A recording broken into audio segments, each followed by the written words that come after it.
You reach for a small paste made of crocodile dung, honey, and a pinch of mineral salt. You press it inside your body before sex. This isn't punishment. This isn't superstition gone wrong. This is medicine, recorded and trusted by women in Egypt almost 4,000 years ago. For most of human history, people did not stumble blindly into pregnancy and parenthood. They tracked it. They timed it. They tried, again and again, across dozens of cultures and thousands of years, to control it. Today, you can walk into a pharmacy and choose from more than a dozen contraceptive methods, each tested in clinical trials, each backed by decades of research. Your ancient ancestors had something else entirely. Trial, error, and knowledge passed quietly from woman to woman, recipe to recipe, for generations. So what did birth control actually look like before modern medicine existed? And why does some of it sound less primitive than you'd guess? One of the oldest methods on record doesn't even need a recipe. It shows up in the Hebrew Bible, in the book of Genesis, in the story of Onan, describing a man withdrawing from sex specifically to avoid conception. That single passage, written roughly 3,000 years ago, points to something important. Across cultures that never spoke to each other, never traded recipes, and never shared a written language, people independently landed on the same basic strategy, over and over again. That's not coincidence. That's millions of separate people noticing the same pattern across thousands of years, until it became quiet, unspoken common knowledge. But withdrawal only goes so far, and it depends entirely on timing and self-control under pressure. So people kept experimenting. Start in Egypt around 1825 BCE. A document called the Kahun Gynecological Papyrus, one of the oldest medical texts ever discovered, lists recipes meant to prevent pregnancy. One calls for crocodile dung mixed into a fermented dough, shaped into a small block, and inserted into the body before intercourse. In plain terms, this is a pessary. A solid suppository placed inside the vagina to act as a physical barrier between sperm and the cervix. It sounds shocking at first, but dung from a plant-eating animal is mostly fibrous plant material, and once dried and shaped, it would have formed a thick, slightly acidic plug, not entirely unlike the barrier gels used in some contraceptives today. Was it reliable every time? Almost certainly not. But it wasn't random either. It was a real attempt at a real mechanism, written down so it could be tested again and again by someone else. A few hundred years later, a separate Egyptian medical text, the Ebers Papyrus, describes a gentler version of the same idea. Acacia gum, dissolved in water and used the same way. Here's where it gets genuinely interesting. Acacia gum ferments into lactic acid, the same compound found in some modern spermicidal gels. The historian John Riddle, who spent years studying the history of ancient contraception, has argued that several of these so-called primitive recipes may have had a real chemical basis behind them. The women writing these recipes down did not understand sperm cells, hormones, or pH levels. But they understood outcomes. And across enough repetition, they kept what worked and quietly dropped what didn't. Cross the Mediterranean into ancient Greece and Rome, and the approach becomes even more deliberate. The physician Soranus of Ephesus, writing in the 2nd century AD, devoted an entire section of his medical text Gynecology to preventing conception. His advice ranged from the physical, like holding your breath during sex, to the immediate, like squatting and sneezing right afterward, to the chemical, a suppository made from crushed pomegranate rind, packed with astringent compounds.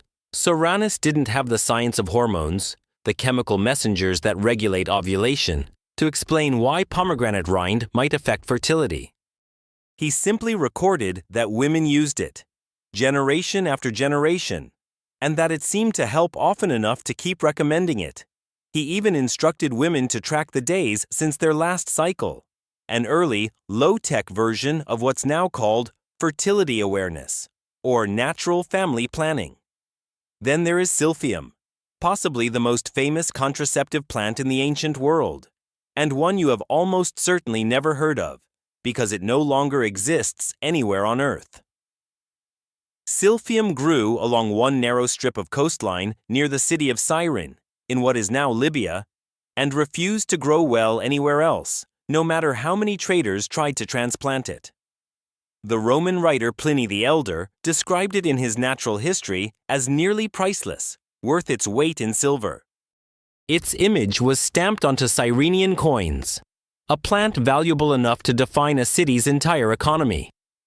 Women across the Mediterranean used its resin in carefully measured doses, both as a contraceptive and, in stronger doses, to end an early pregnancy. Demand for it was so relentless, and cultivation outside its native coastline so difficult, that ancient sources claim it had been harvested into total extinction within a few centuries, supposedly down to the very last stalk, said to have been sent to a Roman emperor as a curiosity. Think about that for a second. A plant disappeared from the planet, at least in part, because people simply would not stop trying to control their own fertility. Picture it for a moment. You're a woman in ancient Alexandria, standing at a low wooden table just after sunrise, grinding pomegranate rind into a fine paste with a stone pestle.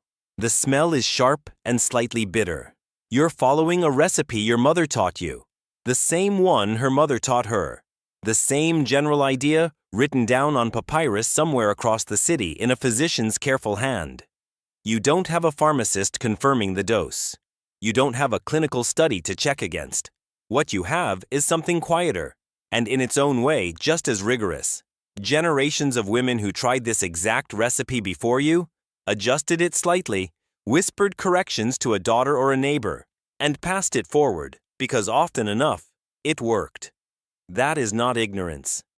That is a slow-motion experiment, run across centuries, with no central database, no peer review, just memory, trust, and word of mouth. Here's the twist, though, and it's the part almost everyone misses. The single most effective form of ancient birth control was not a recipe at all.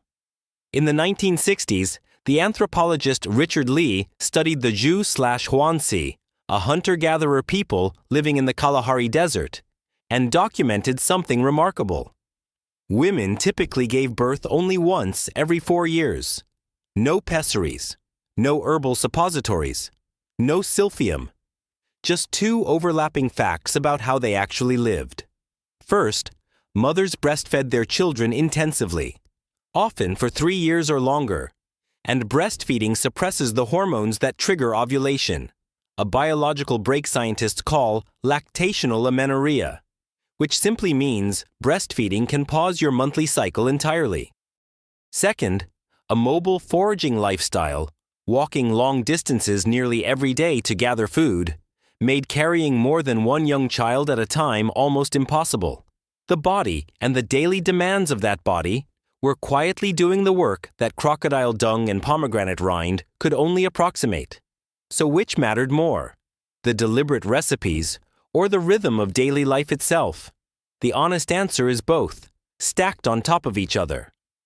The recipes gave women a sense of timing and agency within a single cycle. The lifestyle set the much deeper baseline underneath it, the one no recipe could override. And this is where it loops directly back to you. Your body today runs on a completely different baseline.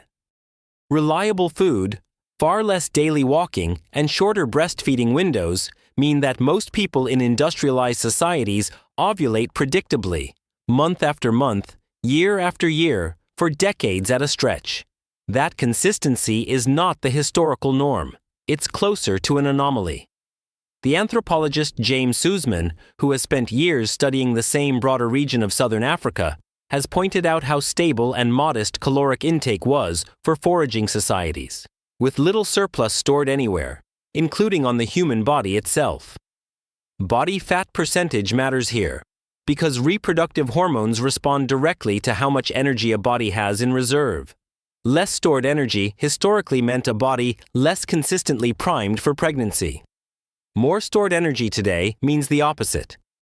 Evolutionarily speaking, a body cycling every single month for 30-plus uninterrupted years is a fairly new situation for a human body to find itself in. which is exactly why modern contraception had to become so deliberate, so chemical, so precise. You are not managing a more fragile fertility than your ancestors had. You are managing a far more constant one. So the next time you open a small foil-wrapped pill packet or set a quiet reminder on your phone, remember what you're actually holding. You're holding the great-great-grandchild of crocodile dung pastes, pomegranate rinds, and a plant the ancient world used into total extinction. Different chemistry. Same instinct. Humans have spent thousands of years refusing to leave this entirely up to chance. And right now, you are simply the newest link in that very long chain.